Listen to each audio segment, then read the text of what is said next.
الحمدللہ رب العالمین والصلاة والسلام علی رسولہ الکریم اما بعد فاعوذ باللہ من الشیطان الرجیم بسم اللہ الرحمن الرحیم۔ جنبی شخص جس چیز کو ہاتھ لگا دے کیا وہ چیز ناپاک ہو جاتی ہے یا نہیں ہوتی ہے؟ چونکہ ابھی اس طرح سے مسائل پوچھے جاتے ہیں کہ کسی شخص پر غسل فرض ہوا تھا، چاہے وہ احتلام ہو یا اپنی بیوی سے ہم بستری وغیرہ کیا تھا، یعنی وہ چیزیں جو نواقض غسل ہے وہ چیزیں اس سے ہو گئی تھی، تو وہ چونکہ جنبی ہو گیا، ناپاک ہو گیا۔ تو اگر کوئی شخص ناپاک ہے، جنبی ہے، اب اگر وہ جو ہے کسی برتن کو چھو لے، کسی کپڑے کو چھو لے، ہے نا، تو کیا وہ برتن، وہ کپڑا ناپاک ہو جاتا ہے یا ناپاک نہیں ہوتا ہے؟ بہت اچھا مسئلہ ہے۔ انشاءاللہ آج ہم اس پر بات کریں گے کہ کس صورت میں کپڑا برتن ناپاک ہوگا، کس صورت میں ناپاک نہیں ہوگا۔ آپ ویڈیو کو لاسٹ تک ضرور دیکھیں۔ تو سب سے پہلے میں آپ کو بتا دوں کہ اگر جنبی شخص ہے، ناپاک ہے، اس پر غسل فرض ہے، غسل کرنے سے پہلے اگرچہ اس کے جسم کے کسی حصے پر یا جو کپڑا وہ پہنے ہوا ہے اس جو ہے کپڑے کے اوپر نجاست لگی ہے، چاہے جو بھی نجاست ہو، نجاست مرئیہ ہو، نجاست غیر مرئیہ ہو، ہے نا، تو ظاہر سی بات ہے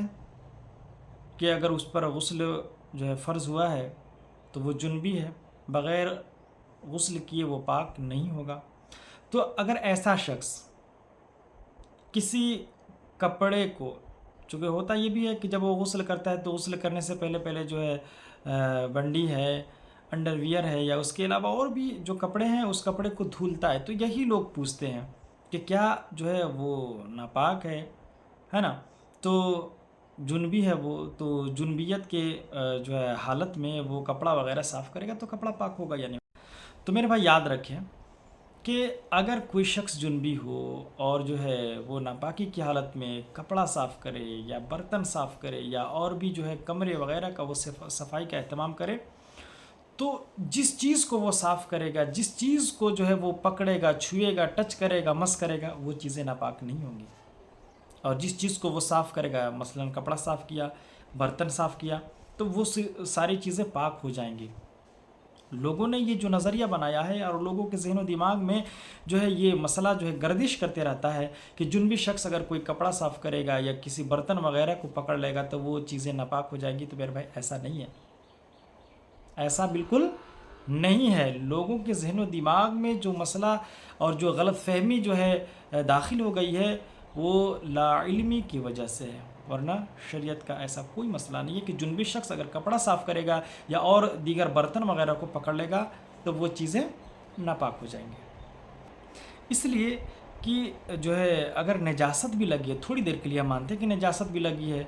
تو ہے جو اس کے مخصوص اعضاء پر نجاست لگی ہے یا اگر کپڑے وغیرہ میں لگی ہے تو وہ ایک متعینہ جو ہے جگہ ہے جس جگہ پہ وہ نجاست وغیرہ لگی ہے، تو نجاست کی جگہ پر اگر کوئی دوسری چیز مس کرے، ٹچ کرے اور جو ہے وہ گیلی نجاست ہے نا، تو جس چیز میں ٹچ کی اس میں لگ جائے تو وہ الگ شے ہے، لیکن اگر ہاتھ وغیرہ سے صاف کرے یا اور بھی دیگر چیزوں سے صاف کرے وہ، تو ایسا نہیں ہے کہ جو ہے نجاست منتقل ہو جائے گی۔ شریعت کا حکم ہے کہ اگر کوئی شخص اپنی بیوی سے ہم بستری کرے گا تو وہ جنبی ہو گیا، کسی کو احتلام ہو گیا تو وہ جنبی ہو گیا، لیکن حقیقی معنوں میں یارو یاد رکھے کہ مومن کبھی ناپاک نہیں ہوتا ہے۔ شریعت نے حکم دیا، اب حکماً وہ جو ہے احتلام ہونے کی وجہ سے، اپنی بیوی سے جو ہے ہم بستری کرنے کی وجہ سے وہ جو ہے جنبی ہو گیا، ناپاک ہو گیا۔ اسی وجہ سے حضور شریعہ نے بہار شریعت میں بھی ارشاد فرمایا ہے کہ جو ہے مومن کا جو ہے لعاب، پسینہ جب ناپاک نہیں ہے تو ایک مومن کا جو ہے جسم ہے وہ کیسے ناپاک ہو جائے گا، ہے نا۔ تو ایسا نہیں ہے، جس جگہ جسم کے جس حصے پر جو ہے نجاست لگتی ہے وہ حصہ جو ہے ناپاک ہوتا ہے۔ اب اگر احتلام وغیرہ اسی طرح سے ہم بستری وغیرہ کر لیا ہے تو حکماً وہ جو ہے نجس ہو گیا۔ شریعت کا حکم ہے کہ اب وہ غسل کرے تبھی وہ پاک ہوگا، فرائض غسل کو جو ہے وہ ادا کرے تبھی وہ پاک ہوگا۔ لیکن لوگوں نے یہ جو نظریہ بنایا ہے اور لوگوں کے ذہن و دماغ میں جو یہ مسئلہ گردش کرتے رہتا ہے کہ جنبی شخص، ناپاک شخص جو ہے اگر کوئی چیز کو ٹچ کر دے، مس کر دے، چھو لے، کپڑا وغیرہ صاف کر دے تو وہ چیزیں پاک نہیں ہوں گی۔ میرے بھائی ایسا بالکل نہیں ہے۔